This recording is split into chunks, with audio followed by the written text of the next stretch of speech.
بسم الله الرحمن الرحيم، والصلاة والسلام على أشرف الأنبياء والمرسلين نبينا محمد وعلى آله وأصحابه أجمعين، أما بعد، فمع آيات من تفسير سورة النبأ. أعوذ بالله من الشيطان الرجيم. بسم الله الرحمن الرحيم.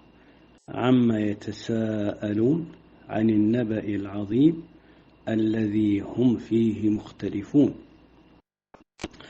المعنى: عن أي شيء يسأل بعض المشركين بعضا، وهذا الاستفهام معناه تفخيم شأن ما يتساءلون عنه، ألا وهو يوم القيامة.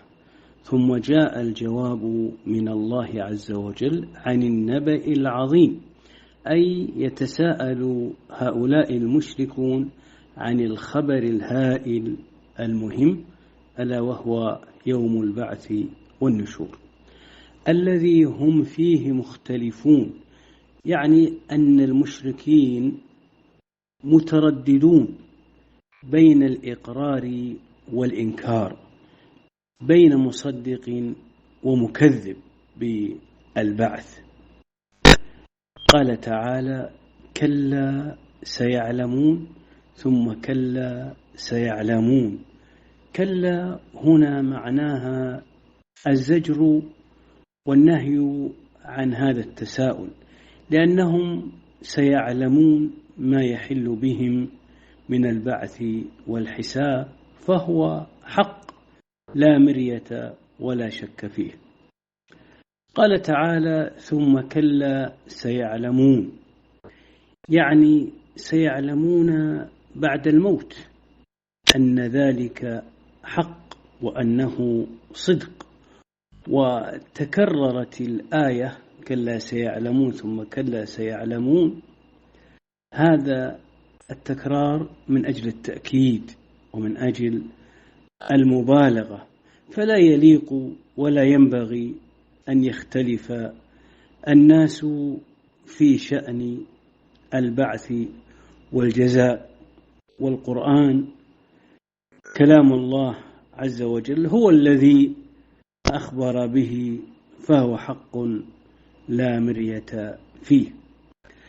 بعد ذلك أورد الله عز وجل أدلة من خلقه سبحانه وتعالى تدل على إتقان الخلق، فالله سبحانه وتعالى أتقن كل شيء خلقه. وهذه الأدلة تدل على أن الله سبحانه وتعالى قادر على أن يبعث الناس من قبورهم. قال تعالى: ألم نجعل الأرض مهادا، يعني كالفراش، أو يعني كمهد الصبي المولود، يعني أنها منبسطة سهلة مريحة. وجعلنا ألم نجعل الأرض مهادا والجبال أوتادا، يعني أن الله عز وجل جعل الجبال كالأوتاد في حفظ توازن الأرض لتسكن ولا تتحرك.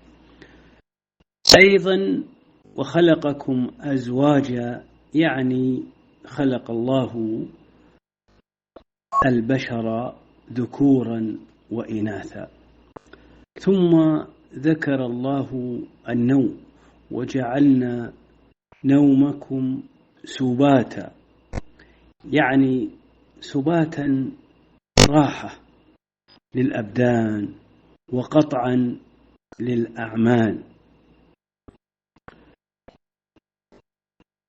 أما الليل فقد قال الله عنه: وجعلنا الليل لباسا، يعني مثل اللباس الذي يغطي ويستر الجسم، فإن الليل يغطي الكون فلا يرى ما في الكون، فهو مختلف عن النهار الذي تشرق فيه الشمس اختلافا جذريا. وجعلنا النهار معاشا، يعني النهار هو سبب لكسب المعاش، سبب للحياة، هو وقت للعمل وللجد، وهو يعني ليحصل الناس ما به يحيون. فمجال الكسب هو مجال النهار. قال تعالى: وبنينا فوقكم 7 شدادا، يعني 7 سماوات الله سبحانه وتعالى أحكم بنيانها. وجعلنا سراجا وهاجا، الشمس في كبد السماء تشبه المصباح المضيء، فهذه الشمس تضيء الكون بأكمله، فهي من أعظم آيات الله عز وجل.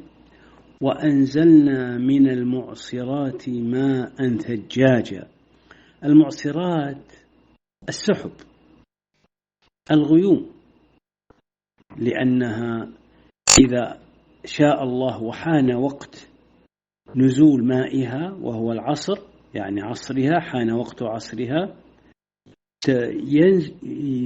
يقدر الله أن ينزل مطرا غزيرا.